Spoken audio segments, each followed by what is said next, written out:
d'unification que dicte la perspective essentialiste.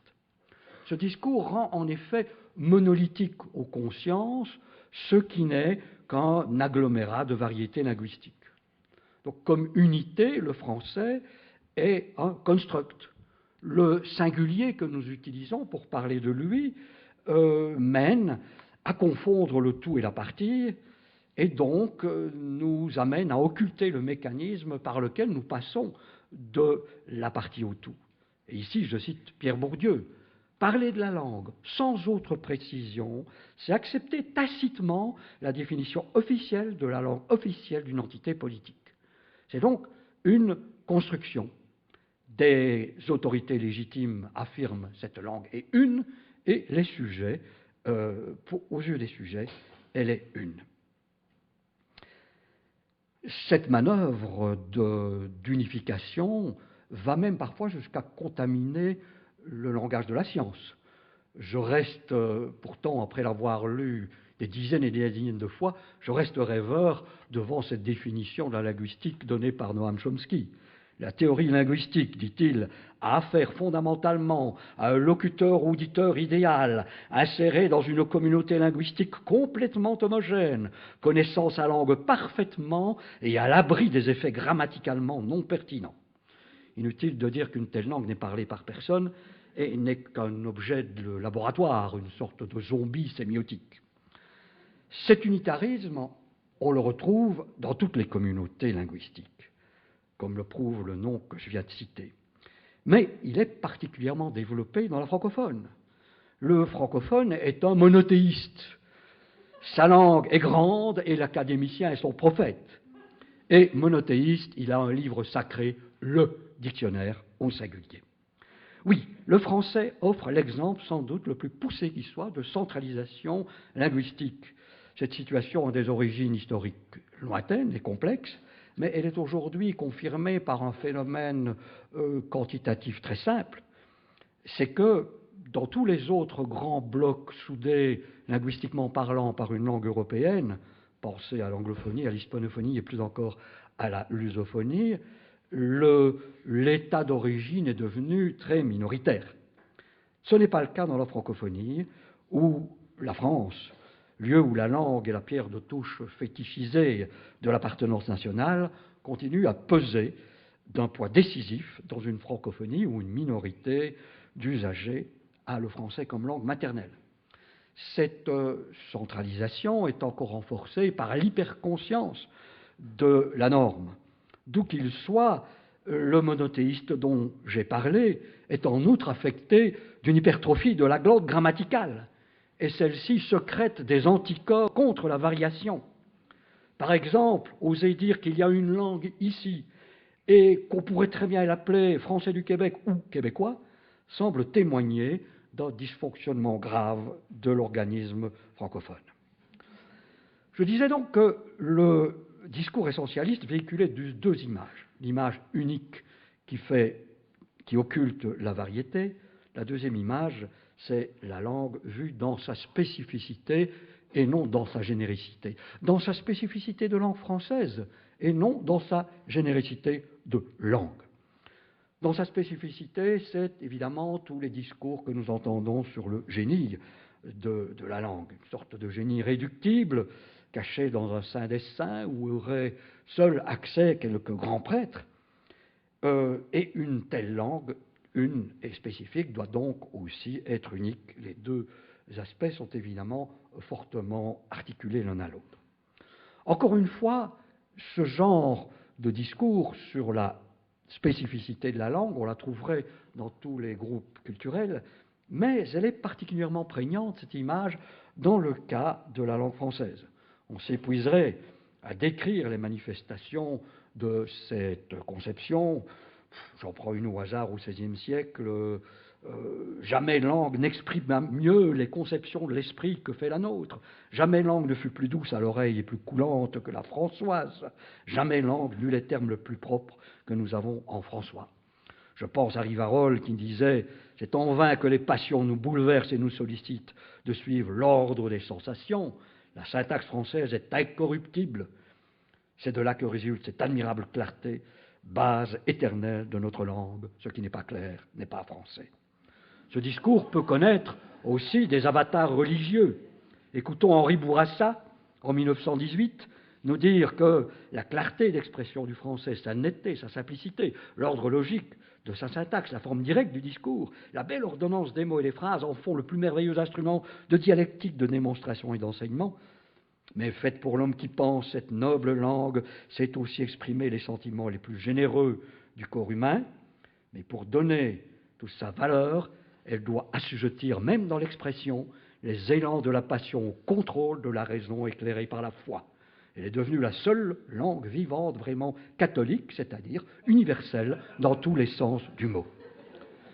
Ces discours complaisants visent à concentrer nos regards sur notre nombril. Ils nous font oublier qu'aucune langue n'exprime automatiquement une valeur ou une vertu donnée. Les problèmes sociaux, économiques, culturels, sécuritaires même, que formalisent les langues, se posent dans toutes les communautés, même si c'est en termes chaque fois distincts. Car c'est partout que, si la langue assure le pouvoir, c'est partout aussi qu'à travers elle s'opèrent les exclusions sociales. Et on le sait, les manifestations sont nombreuses, handicap sur le marché de l'emploi, handicap en milieu scolaire, sur le milieu du travail. Et ces exclusions langagières renforcent le processus de dualisation de la société, notamment par des intimidations qui sont partout, parfois discrètes, comme cette intimidation qui piège le client dans la vente par correspondance, cette intimidation langagière qui fait de l'administration, des administrations ou de la justice des monstres contre qui il est impossible de se défendre, ces intimidations qui rendent les institutions publiques compliquées. Ce n'est donc pas seulement parce que la langue française est la nôtre qu'elle mérite tous les soins dont nous voulons l'entourer, ou parce que par une essence mystérieuse elle serait la langue de la liberté, c'est parce qu'elle est une langue et que, comme toute langue, elle est à la fois la meilleure et la pire des choses, instrument de sélection sociale et en même temps instrument de libération, une double virtualité que l'on retrouve partout, en allemand comme en anglais, en serbo-croate comme en inuktitut. C'est la conception essentialiste de la langue implique deux lourdes conséquences sociales. D'une part, elle tend à anesthésier toute réflexion utile chez celui-là qui devrait prendre en main la gestion des aspects sociaux de la langue, le responsable politique. D'autre part, elle exclut celui-là même qui devrait être le bénéficiaire de cette gestion, le citoyen. Premier corollaire, les réflexions politiques bloquées. La conception essentialiste ouvre en effet un espace de choix pour toutes les idées reçues. Ce ne sont pas les mêmes que l'on entend ici et là. En France, on les a entendues quand il s'est agi de féminiser les noms de métiers. Les idées reçues s'exprimaient alors sous la forme de ricanement et de gaudrioles. Au Québec, on les a entendues quand un dictionnaire décrivant la langue d'ici procédait à un renversement copernicien en décrivant tout simplement l'usage d'ici, sans affecter aucun mot de la marque québécisme et sans plus distribuer les bonnes et les mauvaises notes que décerne la note sacrée, la norme sacrée, vulgue, femme, pop, région. Et quand cet ouvrage prouve du même coup qu'il n'y a pas le dictionnaire, mais des dictionnaires. Ce sont les mêmes idées reçues que je viens d'entendre lorsqu'il y a 15 jours, lors de la fête de la langue française que l'on célèbre partout au même moment, quand des débats se sont fait entendre à cause d'une spectaculaire avancée de l'orthographe rectifiée. J'ai dû passer des heures ici et là pour tenter de contrer le discours convenu à propos de l'orthographe, orthographe gardienne de l'histoire, preuve d'intelligence, marque de culture, Stella Maris, Touris et Bournea, l'accord du participe passé comme chibolette, l'accent circonflexe comme rempart contre la barbarie. Mais l'essentiel, c'est de comprendre la fonction de ces clameurs. Elles ne s'élèvent que pour ceci, parce qu'à travers la langue qui les a construites, on touche aux règles sociales en vigueur. Or, ces règles de distribution du pouvoir sont d'autant plus impérieuses qu'elles ne sont pas écrites, qu'elles ne sont pas explicites. On le voit, vision essentialiste et idées reçues pèsent ensemble et très lourd sur les conceptions que l'on peut se faire des politiques linguistiques. En effet, et le Québec échappe, je terminerai sur ce point tout à l'heure, le Québec échappe largement à ce que je vais dire, c'est en effet souvent le discours convenu qui est relayé par la majorité des décideurs politiques lorsque des questions de politique sociale dans laquelle la langue intervient leur sont soumises. On y va toujours d'un couplet sur l'universalité de la langue française, sur son caractère fatalement démocratique. On entame un petit refrain qui célèbre l'excellence de la culture qu'elle véhicule. Voilà une liturgie à laquelle nulle personnalité publique ne peut se soustraire.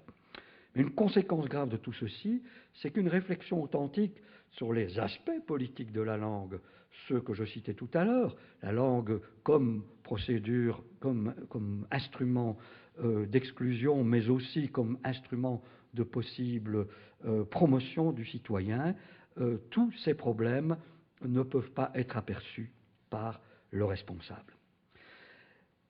La conception essentialiste n'a pas pour seule conséquence la production de ces légendes langagières et la carence du regard politique sur elles. Elle en a une seconde, c'est qu'elle place le locuteur en situation de sujétion. Voir la langue comme un en-soi, coupé de ses déterminations sociales, historiques, c'est nécessairement l'opposer à son usager. Et dans cette opposition, c'est nécessairement privilégier la langue par rapport à l'usager.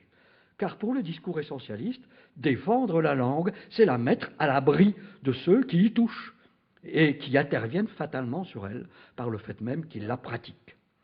Ce qui constitue une bonne raison pour s'en méfier en les traitant a priori comme des fautifs, puisque leur pratique confère à la langue un statut social, historique particulier, contingent.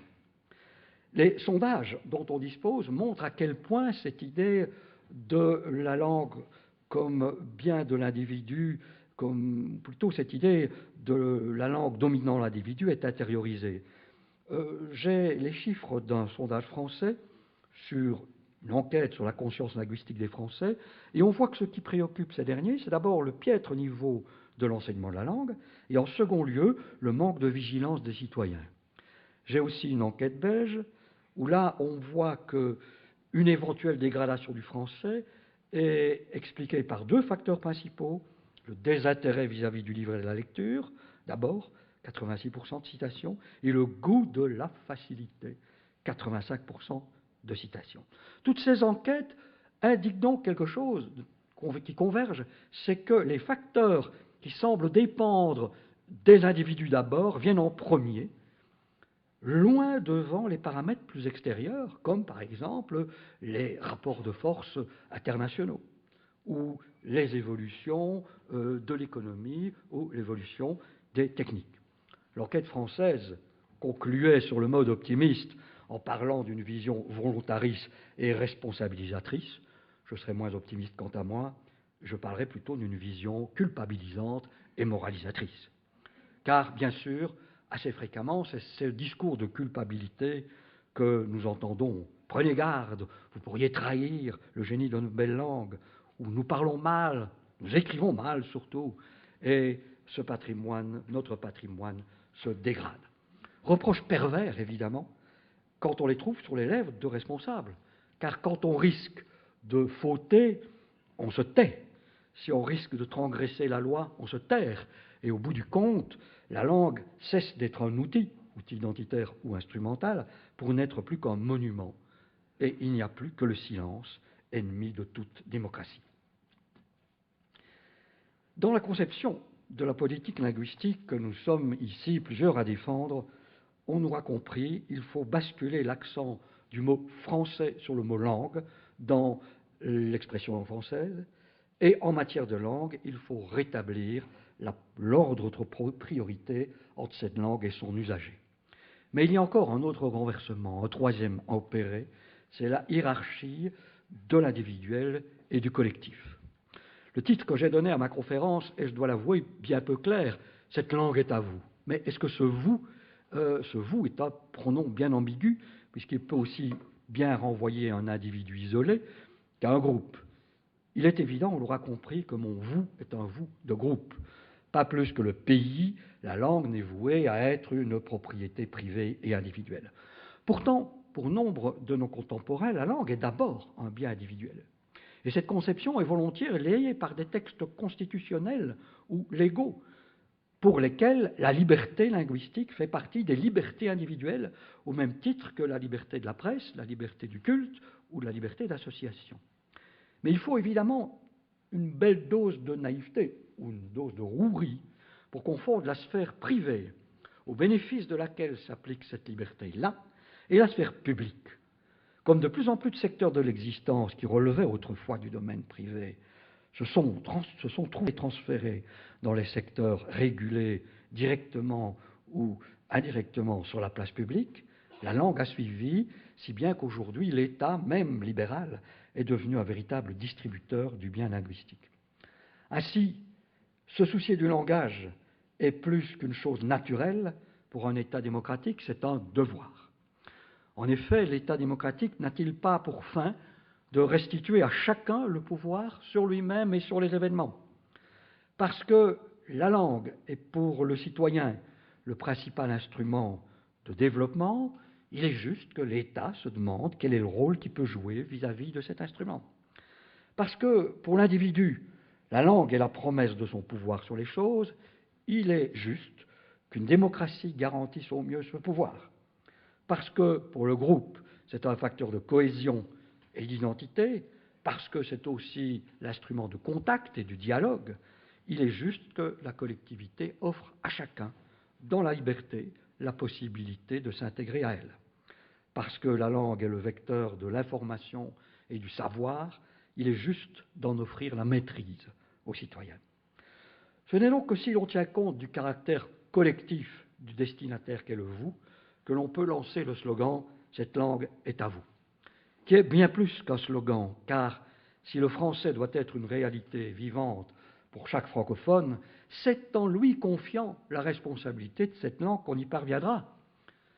Comment pourrait-il s'investir dans cette langue si on ne cesse de lui répéter qu'il n'en est pas le propriétaire, mais tout au plus un locataire constamment surveillé, gourmandé, censuré, un locataire qui est donc condamné à rester inactif, tétanisé. Il faut donc aboutir à une appropriation du français partout, de la même manière qu'il y a eu dans notre passé une autochtonisation du latin. Triple renversement donc, je me répète ici, mais il faut toujours, n'est-ce pas, au moment où on arrive aux conclusions, triple renversement donc, dans l'allocution langue française, nous avons basculé l'accent du mot français sur le mot langue, nous avons remis sur pied la hiérarchie de l'individu et du collectif et rétabli l'ordre de priorité entre cette langue et le citoyen. Ce triple renversement opéré, qui passe nécessairement par l'avènement d'un nouveau discours sur la langue, un discours où on verrait qu'une politique linguistique n'est qu'un aspect, et un aspect important, mais n'est qu'un aspect de la politique tout court, et qu'elle ne jouit d'aucune espèce d'exception culturelle. Au moment terminé, je vous exprime un malaise. Je rougis de faire un tel exposé ici, à Montréal, au Québec. Et je voudrais expliquer pourquoi. J'ai commencé avec une touche personnelle qui me soit permis de terminer avec une seconde touche personnelle. Lorsque le Conseil de la langue française de la Belgique francophone, dont on a parlé tout à l'heure, a été créé en 1985, c'est à l'instigation du Québec, qui était désireux de ne pas rester dans un constant et infertile face-à-face avec le grand frère parisien. Cette création débouchera sur une coopération triangulaire, France-Québec, Communauté Wallonie-Bruxelles, une coopération qui s'élargira par la suite jusqu'à devenir une sorte de partie carrée, puisque la Suisse romande rejoindra le trio. Alors je ne puis, au risque d'être taxé d'immodestie, passer sous silence le rôle de passeur que j'ai tenté de jouer entre la Wallonie et le Québec à ce moment-là. Comme on l'a rappelé, j'avais participé depuis sa naissance au développement du plus ancien centre d'études québécoises en Europe, c'est en 1993 que j'ai été amené à présider pour la première fois le Conseil de la langue française. Réunir ces deux types de données, c'est suggérer et je le confirme, que mon expérience du Québec a été déterminante dans ma réflexion personnelle et partant dans mon action en matière de politique linguistique. C'est donc dire que le Québec a influencé, dans une mesure que je ne peux pas évaluer moi-même, la définition de la politique linguistique de la communauté Wallonie-Bruxelles. Non pas en fonction de ressemblances de situations, elles sont très très différentes, mais plutôt pour des raisons qui sont d'ordre méthodologique autant qu'éthique. Je revendique cette influence reçue du Québec pour les raisons que je vais expliquer en terminant. C'est que si toute proportion gardée, aucun État dans l'histoire n'a investi autant dans sa politique linguistique, en moyens humains et matériels, avec des hauts et des bas, bien sûr, l'essentiel n'est pas dans cette quantité de moyens. L'essentiel est dans le fait que le Québec a réfléchi au but et aux méthodes de son action, en veillant toujours à ce que celle-ci repose sur un important consensus, comme l'ont d'ailleurs démontré les États généraux de la langue française. En veillant toujours à ce que celle-ci repose sur un consensus et en veillant toujours à ce que celle-ci vise des objectifs de cohésion sociale et de promotion du citoyen. Aussi, je peux dire que la politique linguistique du Québec m'a donné 4